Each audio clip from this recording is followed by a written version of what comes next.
slowly.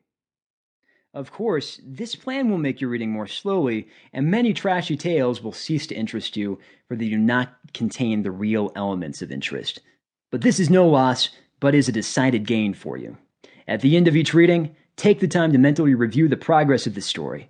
Let the characters and scenes pass before your mental vision, as in a moving picture. And when the book is finally completed, review it as a whole. By following this course, you will not only acquire the habit of easily remembering the tales and books that you've read, but you will also obtain much pleasure by rereading favorite stories in your imagination years after.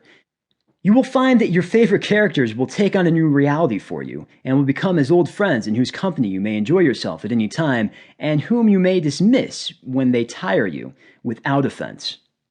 In the case of scientific treatises, essays, etc., you may follow a similar plan by dividing the work into small sections and mentally reviewing the thought, not the words, of each section until you make it your own.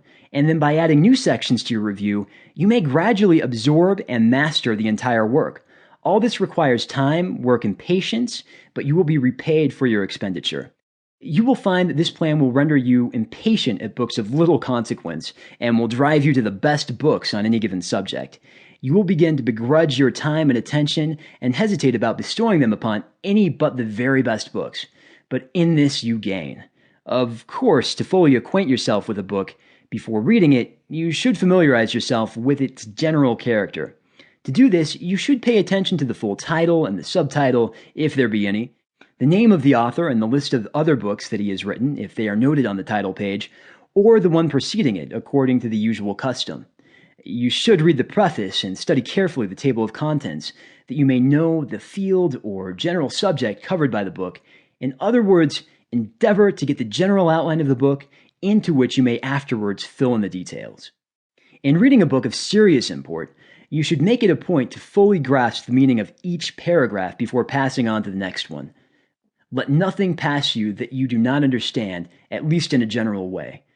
Consult the dictionary for words not familiar to you, so that you may grasp the full idea intended to be expressed. At the end of each chapter, section, and part, you should review that which you have read until you are able to form a mental picture of the general ideas contained therein. To those who wish to remember the dramatic productions that they have attended, we would say that the principles above mentioned may be applied to this form of memory as well as to the memory of books.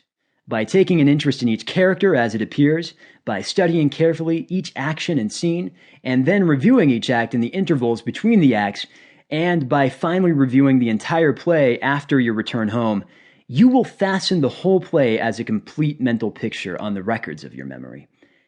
If you have acquainted yourself with what we have just said regarding the recollection of the contents of books, you will be able to modify and adapt them to the purpose of recollecting plays and dramatic productions.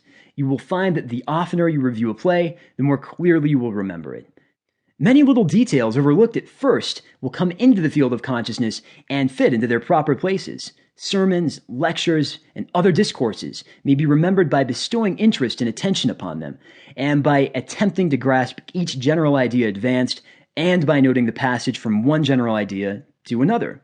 If you will practice this a few times, you will find that when you come to review the discourse, and this you should always do, it is the natural way of developing memory, the little details will come up and fit into their proper places. In this form of memory, the important thing is to train the memory by exercise and review. You will find that at each review of a discourse, you will have made progress.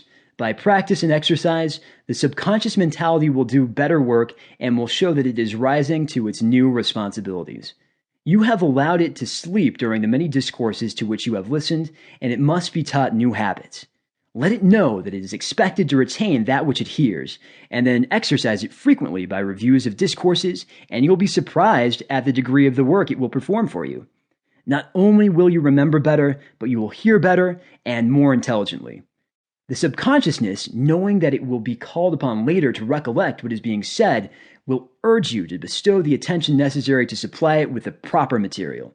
To those who have had trouble in remembering discourses, we urge you that you should begin to attend lectures and other forms of discourse with the distinct purpose of developing that form of memory.